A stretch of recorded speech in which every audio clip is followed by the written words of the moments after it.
Hola, ¿cómo están ustedes? Bienvenidos a un nuevo capítulo de Los Replicantes. La acusación constitucional en contra del exministro de Salud, Jaime Mañalich, fue rechazada en la Cámara de Diputados. Para cierto sector del oficialismo esto fue un verdadero triunfo político, pero además, para ellos mismos, suponía una suerte de inocencia absoluta del ex titular de Salud. Quien estuvo encargada de la presentación de esta acusación constitucional es la diputada del Partido Radical Marcela Hernando, con quien vamos a abordar las eventuales implicancias que pueden tener los fundamentos de esta acusación constitucional en otras instancias investigativas que están viendo el tema de cómo se ha comportado el gobierno en términos de la pandemia. Muchas gracias, diputada, por contestar el llamado a los replicantes. Buenas tardes. No, un gusto estar contigo, Gustavo, y saludar a todo el mundo que nos vaya a escuchar. Y a ver. Diputada, quiero partir preguntándole respecto al tema del estado de ánimo después de que se rechazara esta acusación constitucional en contra del exministro Mañalich. ¿Usted siente que es una suerte de fracaso político? No, yo nunca. Bueno, en política a veces se gana y a veces se pierde, pero todo eso lo único que hace es acumular experiencia. Yo creo que alguien que está en política y no se acostumbra a saber ganar y saber perder, la verdad es que le recomiendo que mejor no esté acá. Y en ese contexto yo creo que cuando uno representa a los ciudadanos, representa a un grupo de gente que votó por uno, independientemente de que somos diputados de la República y por lo tanto nos asumimos como representantes de todos los ciudadanos chilenos, cuando uno defiende alguna causa o defiende a los ciudadanos, tiene que hacerlo independientemente de si va a ganar o a perder. La defensa la tiene que hacer siempre. Entonces, yo estaba convencida y sigo convencida de la defensa que hice a propósito de la acusación constitucional. La volvería a hacer. Sí. Y además de eso, creo que estuvo bien. Precisamente mi pregunta apuntaba porque usted hizo la argumentación casi 2 horas hablando en la Cámara de Diputados. Mucha gente decía que fue una argumentación bastante sólida la que se hizo, y sin embargo que no se haya prosperado, e incluso algunos diputados de la oposición también se hayan abstenido de votar. Por eso le preguntaba sobre el estado de ánimo después de este rechazo finalmente de la acusación. Bueno, pena, desilusión finalmente porque son personas de tu coalición las que hicieron posible la impunidad por parte del exministro Mañalich.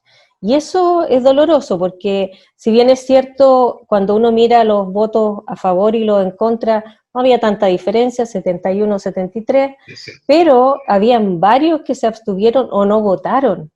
Y eso yo creo que es más complejo porque de todas maneras habla de un número importante de personas que están disponibles para dejar impunidad y para en realidad no hacerse cargo de lo que significa el reclamo de la ciudadanía. Vamos a estar a 18 de octubre luego y se cumple un año, todo el mundo está pensando o preocupado de cómo va a pasar, ojalá que sea una celebración pacífica y que no haya violencia, pero en ese contexto tenemos un antes y un después del 18 de octubre, y una de las cosas que reclamó la gente fue dignidad, igualdad, fue no más abusos y no a la impunidad. Diputada, hablemos sobre las convicciones respecto que usted tenía sobre los argumentos en esta acusación constitucional. Una de las cosas que usted hizo hincapié muchas veces dentro de su argumentación fue el tema de la trazabilidad, que era un tema que todavía hasta el día de hoy probablemente no estaba del todo resuelto, ¿no? Sí. Eso es efectivo, y una de las cosas con las que uno lo comprueba y es un hecho objetivo es que estuvimos hasta junio con 80 personas para trazar en el país, 80, de los cuales más de 70 eran telefonistas. Y había un poco de personal de salud que como que coordinaba y también daba las normas. pero con 80, ellos mismos reconocían, y yo le di lectura ayer también, reconocían que diariamente se les quedaban 11.000 personas sin trazar. En ese contexto, además era algo que yo veía en mi región, en Antofagasta. Yo partí desde el principio pidiéndole al doctor Mañalich que pusieran un laboratorio en Calama. Para quienes no conocen el norte, Calama está a más de 200 kilómetros de Antofagasta.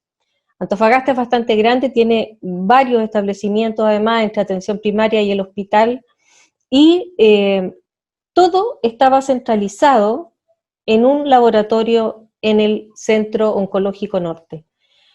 Cuando se cayó el Centro Oncológico Norte y se cayó, tuvimos atrasos de 10 días, de 14 días, y nuestros exámenes se iban a Atacama. Se demoraban todos esos días en volver, y mientras tanto la gente estaba contagiando. Entonces, obvio que yo conversaba con los directores de hospital, con los directores de consultorio, y ellos me decían, hoy día en el reporte el ministro informó, por decirte un número, 20 fallecidos, y yo nomás tuve 21 aquí en el hospital. Entonces, obvio que para mí existía una contabilidad que no era la que estaban dando a conocer. Diputada, cuando nosotros escuchamos que el presidente de la República, el ministro de Salud de ese entonces, incluso el ministro de Salud de ahora, decían que estaban preparados desde enero, ¿ustedes como autoridades sentían que este gobierno efectivamente estaba preparado desde enero? No, yo en lo personal no. Yo creo que sí creo que ellos se pueden haber reunido en enero, que pueden haber conversado en enero y que pueden haber decidido la estrategia en enero. Pero eso no es lo mismo que estar preparado. Desde mi punto de vista, y a eso trato de indicar que es tan importante la responsabilidad y por qué estaba de acuerdo en perseguir la responsabilidad política. Porque no se trata de errar entre una estrategia y otra. Tú te puedes equivocar a lo mejor porque utilizas un software malo o porque no tenías 1000 trazadores, sino que tenías 500, no sé. Ese tipo de cosas yo las llamo a lo mejor errores. Pero cuando tú eliges que vas a utilizar la inmunidad de rebaño, que después la negaron, haces todas las cosas que hizo el gobierno, que no hizo testeo, aislamiento y trazabilidad. O sea, lo que querían desde un principio era que nos enfermáramos la mayoría y que algunos se iban a morir, pero finalmente un gran porcentaje iban a alcanzar inmunidad, porque creían en la inmunidad. ¿Y el ocultamiento de información, diputada? No me extraña porque era coincidente también con la estrategia. ¿En qué sentido? Si yo veo que con mi estrategia se me están elevando los números, pero tengo otra, porque es absurdo, o sea, no sé si la ciudadanía será capaz de entenderlo porque de repente es un concepto como muy médico, pero para mí una persona está enferma y si me llega con fiebre, con cefalea, venía de China o venía de Brasil, llegó en febrero, llegó en marzo, para mí eso es COVID, aunque no tenga un examen positivo. Y de hecho, médicos chilenos partieron en enero y febrero diagnosticando COVID. Nosotros pedimos una información que no nos ha llegado todavía, pero que tiene que ver con la certificación de enfermedades infecciosas, porque los médicos, cuando se trata de este tipo de enfermedades, tienen que notificarlas en un talonario especial. Sí, y eso se lleva. Sí, hay una cosa también que es re interesante respecto a cómo se enfrentaba el ministro Mañalich hacia la opinión pública, cuando en los primeros casos él decía que las muertes ocurrían debido a las patologías agregadas o de base que tenían algunas de los enfermos. ¿Ustedes pudieron establecer que efectivamente la gente se moría porque eran a propósito de estas patologías de base o se elegían a estas personas que tenían estas patologías de base para dar a conocer estos nombres que habían fallecido y que no eran producto del COVID según el ministro? No, yo creo que hemos ido aprendiendo en eso, en el sentido de que las personas con hipertensión, con diabetes, pero sobre todo, fíjate, si tú me preguntas a mí cuál Pero ¿cuál patología es el criterio concomitante era más peligrosa pero cuál era que el yo criterio? vi, Sí. era la obesidad.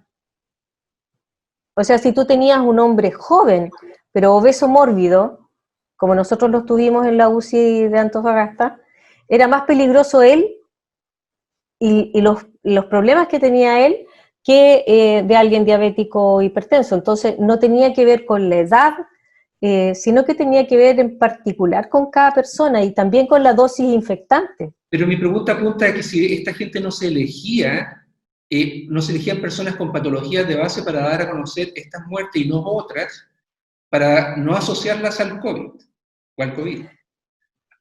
Puede ser, pero o sea, desde el principio el mensaje fue tratando de decir se mueren a pesar, porque el COVID era una gripe, acuérdate que eso el ministro lo dijo.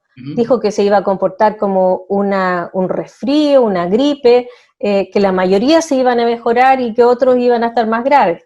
Entonces, para confirmar aquello, daban la información de quienes tenían patologías agregadas, pero no es muy diferente a la cantidad de gente que en la población general tenga hipertensión o tenga diabetes. No es que todos los diabéticos se iban a morir, ¿no? No. Por supuesto, sí. Diputada, esta información que ustedes entregaron como argumentación a esta acusación constitucional, ¿se puede sumar a las causas judiciales o no? Yo creo que sí, o sea, está disponible desde ayer, o sea, desde el día en que se presentó esto en la Cámara es pública y allí están todas las citas y las referencias, por lo tanto, cualquiera que quiera consultarlo va a poder hacerlo. Por último, ¿ustedes van a seguir prosperando para buscar responsabilidades políticas? Porque tengo entendido que hay 3 comisiones hoy en día que están investigando el tema de la pandemia, ¿no? Hay 3 comisiones investigadoras y también hay denuncias en la Contraloría. De hecho, hace alrededor de 10 días me llegó a mí una respuesta a una consulta que yo había hecho sobre el arriendo de una hospedería en Mejillones. Y se confirma que fue un acuerdo de palabra entre la Seremi y el dueño del hotel. No hay ni un contrato mediante, digamos, y hoy día nadie lo puede suscribir, no sé cómo lo van a regularizar, 523 millones de pesos por 3 meses, en un lugar, un hotel pequeñito de Mejillones. La verdad es que el precio per cápita es altísimo y nunca estuvo absolutamente ocupado, entonces, obvio que Contraloría está haciendo un sumario. Entonces esas cosas obviamente pueden llegar después a la justicia. Bueno, vamos a estar súper pendientes de qué va a pasar, precisamente con la arista judicial y también con los resultados de las comisiones investigadoras, diputada Hernando. Le quiero agradecer mucho que haya podido conversar con nosotros en esta entrevista aquí en Los Replicantes.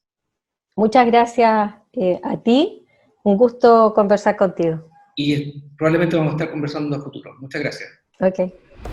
Como conversábamos con la diputada Hernando, hay 3 comisiones investigadoras y 4 querellas criminales que están investigando las eventuales responsabilidades de autoridades de gobierno durante esta pandemia del COVID-19. Recordemos que la Corte Suprema recién acaba de dar visto bueno para que se pueda acceder parcialmente a los correos electrónicos del ex ministro de Salud Jaime Mañalich. Sostener que Mañalich es absolutamente inocente sería desconocer las instancias investigativas que pretenden establecer esa verdad que tanto necesitamos. Soy Gustavo Menén y los dejo invitados a un nuevo capítulo de Los Replicantes.